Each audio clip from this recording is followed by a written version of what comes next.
Okay, we're getting there. This is lesson 6, uses of radioactivity.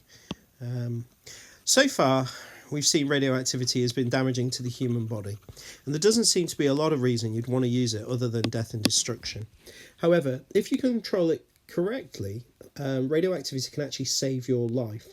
So, here's the two uses of radioactivity in the medical industry. The first one is scanning.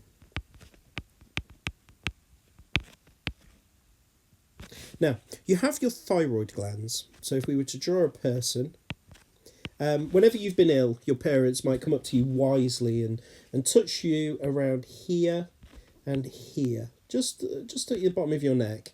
And they might say something wise sounding like, oh, your glands are up. And that's because here you have your thyroid glands. Now, of all the glands, this one usually goes wrong the most. So you may know someone in your family who has it's called hyperthyroxine. The drug is called thyroxine, but they have an hyperactive or an underactive thyroid gland. And you may even see someone with a slight scar in their neck where they've had their thyroid glands removed, and they take thyroxine now to replace what it does. So your thyroid gland can completely control your metabolism. And if you're constantly under energy all the time, you're not quite sure why, one of the things could be your thyroid isn't working. So, what does thyroid do? Well, thyroid takes iodine from your food that you eat, very, very small amounts, and it helps create the proteins that carry out the chemical reactions in your body. So, we can trick it into showing us the activity. If we create an isotope of iodine called iodine 123, we can inject that into a person. We can then put them in front of a gamma ray camera and we can watch the absorption, the uptake of the iodine. And that will come out of the body in the form of gamma rays. And we're able to scan the person's metabolic activity based on gammas. So a quick Google search brings these up. Here we can see the thyroid glands on this person here. It also works for your kidneys. So by looking at the amount of intensity, oh shush Google, by looking at the intensity, it also works with the brain. Here we have thyroid. Most one that you get quoted is thyroid. Here's someone who appears to have swallowed it, and you can see it building in the bladder. You can also do it for bones as well. You can give them something called technetium, and again, if we were looking at a bone, inside the bone is the marrow. And that is a metabolically active organ. And the technetium, I can't remember the number of it, 254 I think. The technetium is absorbed into the bone marrow. And again, you can measure the gammas coming out of it. So all of this is listed on page, my page has been lost on there because Google kicked in through my voice. This is all page 48 in your revision guide. Page 48. And if I was there, I have scans of these things and I would show you. They're quite entertaining. They look like x-rays, but they're a different thing altogether. So that's the first one, scanning. So we'll put that into a short sentence. By creating radioactive isotopes,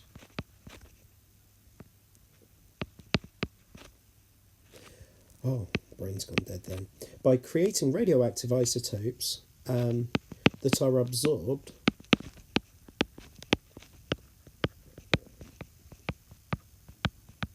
by organs,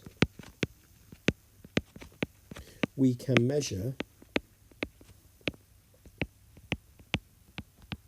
the emission of, I'm just going to write the symbol, gamma rays.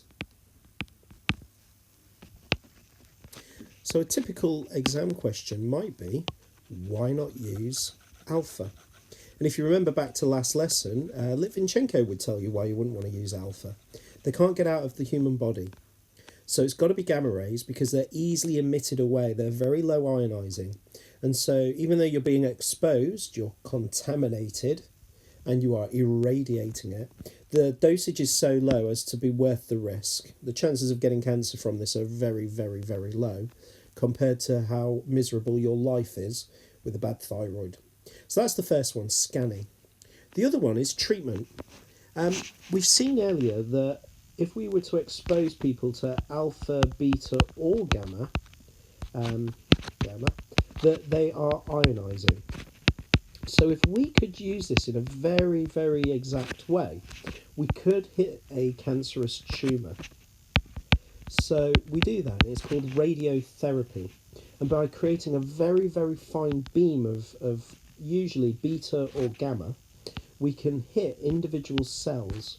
Now that's not to say that we don't hit healthy cells along the way, because we do. But the aim of the game is to actually hit mostly the cancer cell. So what they'll do is they'll make a face mask for you. A friend of mine's had this done. They make a plastic moulding of you, and they use it to figure out where they're going to aim, and then they put you inside it so they hold you in place, because they don't want you moving around and the gamma missing and going off and hitting a healthy organ, like your heart or your liver or your kidneys.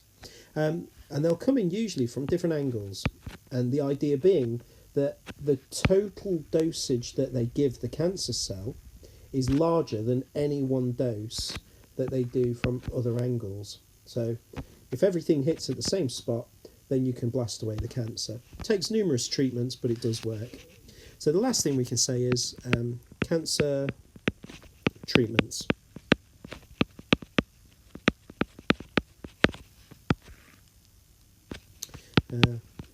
By ionising the cancerous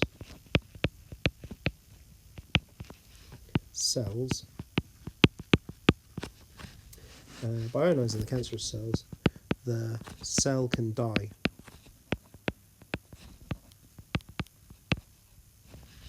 And cure cancer. So it's ironic.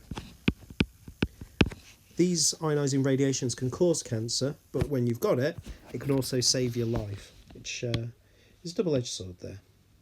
Right, I think that's it. Everything you need is on page... I really must keep the book open. Page 48. So if you want to add some notes, you can do so. Short and sharp.